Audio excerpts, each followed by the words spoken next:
la revista de prensa. Y para revisar los titulares que nos dejan algunos de los principales medios internacionales, ya me acompaña en el estudio Elmary Angulo. Como siempre, un gusto. Un gusto compartido, Elena.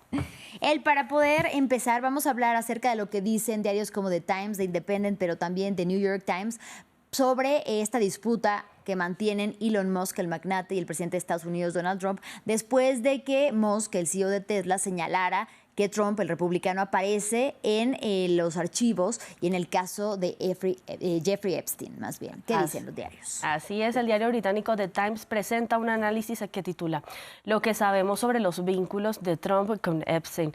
Y el medio dice que aunque Elon Musk afirmó que el presidente fue mencionado en los archivos, todavía hay mucha tela por cortar y para identificar cómo se dio esta estrecha relación entre el líder republicano y el fallecido Epstein. El medio se cuestiona que también se conocían realmente estos dos hombres y reseña que la amistad entre ambos se remontaba a finales de la década de 1980, cuando ambos se movían en lo que describe The Times como la alta esfera social de Nueva York y pasaban tiempo juntos en las casas que tenían en la Florida. Dice que los dos se divertían en el resort de Mar-a-Lago y que asistieron, de hecho, juntos a un desfile de Los Ángeles de Victoria's Secret. Reseña este medio The Times también las declaraciones que fueron dadas en el año 2002 por Trump, que declaró a la revista The New York Magazine que era un buen amigo y que lo consideraba un hombre estupendo. Se pregunta este medio, Elena, cómo terminó esta amistad y dice que el Times logró establecer, tras años de diversos reportajes sobre Epstein,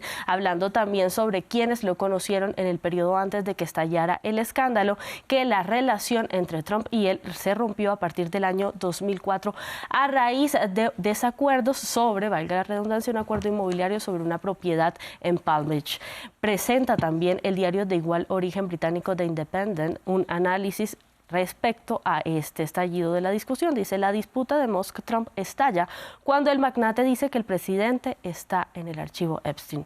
Abre con esta imagen de Trump y de Musk en los que eran todavía sus buenos tiempos y dice que el imperio empresarial de Musk se construyó con la ayuda del gobierno de Trump y se cuestiona cuánto daño podría hacerle Donald Trump a Elon Musk. El medio reseña que si el presidente cumple con sus amenazas, el precio podría ser enorme y que, sin embargo, las medidas financieras están lejos de ser el peor daño que le podría causar el presidente al empresario. Dice que esto se trata de una situación abiertamente envuelta entre insultos y amenazas, llamamientos a juicios políticos y referencias siniestras. A la pregunta de cuánto podría perjudicarle a Musk esta situación, abordan directamente cómo podría llegar a ser afectada su empresa SpaceX. Vemos también cómo The New York Times, el medio estadounidense, titula "Trump y Musk rompen su alianza en un furioso estallido de insultos públicos". Abre con capturas de pantalla en la portada de New York Times, que es ya una cobertura bien diciente, Elena, que nos dice cómo fue este intercambio de mensajes entre el presidente estadounidense y el empresario. En la cara interna también nos presenta otro análisis que titula 8 maneras en las que Musk y Trump podrían causarse daño mutuamente. Dice que ambos hombres tienen poderosas estrategias para mantener esta disputa vigente. Y en referencia a lo que Musk podría hacerle a Trump, reseña que podría usar las redes sociales como un factor irritante para el líder republicano, pero también usar sus empresas para incomodar a su administración. Mientras que del lado de lo que Trump podría hacerle a Musk, reseñan el recorte de contratos de las empresas de Musk y la investigación de su estatus migratorio. Vemos como The Washington Post titula: Trump y Musk intercambian amenazas mientras la alianza se incendia. Presenta un análisis que dice que Musk usó X para impulsar la llegada, el regreso a la Casa Blanca por parte del líder republicano. Y finalizamos este primer bloque, Elena, con lo que nos presenta el diario español El País, que titula: Musk vincula a Donald Trump con el pedófilo Epstein en una escalada de ataques, y dice que se trata de un explosivo divorcio que sin duda dará mucho de qué hablar. Claro que sí, esto continúa. Sigue. Ahora, si te parece, vamos a hablar sobre lo que hoy reseña Le Monde, el diario francés, acerca del daño y el impacto que pueden causar las drogas sintéticas en la población del viejo continente de Europa. Me parece, Elena, este diario galo titula hoy: las drogas sintéticas suponen un riesgo sanitario sin precedentes para Europa y hace atribución a un informe que fue detallado en la jornada de ayer jueves por parte de la Agencia Antidroga de la Unión Europea, que ha destacado los peligros que están estrechamente relacionados con el rápido aumento del consumo de estupefacientes fabricados de manera química.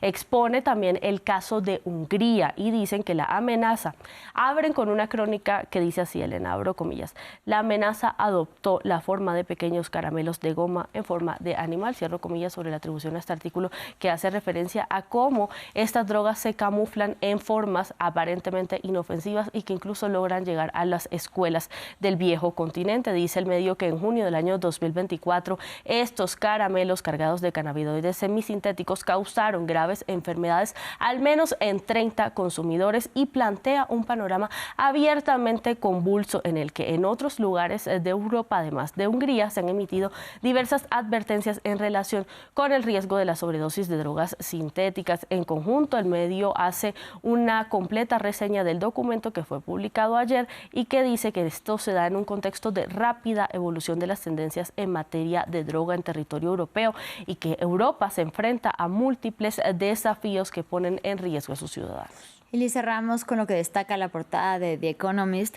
sobre la manera en que países como China, por ejemplo, las preferencias de género son distintas a la hora de tener hijos y que éstas se han transformado. Así es, Elena, vemos esta portada gráfica que nos reseña la imagen de un globo rosado en referencia a es una niña, cómo se utiliza frecuentemente en los anuncios de revelación de género actualmente. Dice, es una niña, el asombroso declive de la preferencia por los niños. Lo que nos plantea este medio en esta edición es que millones de niñas fueron abortadas justamente solamente por ser niñas, pero que ahora los padres se están inclinando a aceptar el género de sus hijas. El medio dice que, abro comillas, sin fanfarrias, algo notable ha sucedido. La nociva práctica de abortar niñas simplemente por ser niñas se ha vuelto drásticamente menos común. Esto lo plantea en el contexto de una situación que se generalizó en la década de 1980 cuando las máquinas ultrasonido a bajo costo facilitaron la determinación o que los padres pudieran conocer el sexo de sus hijos y las niñas eran abiertamente rechazadas. Vaya, pues un avance de la ciencia que resulta en este caso perjudicial. Así es, Elena, contradictorio. Claro que sí. Muchísimas gracias, Elmaria Angulo, como siempre. A ti, Elena, por recibirme. Hasta una próxima. Hasta la próxima.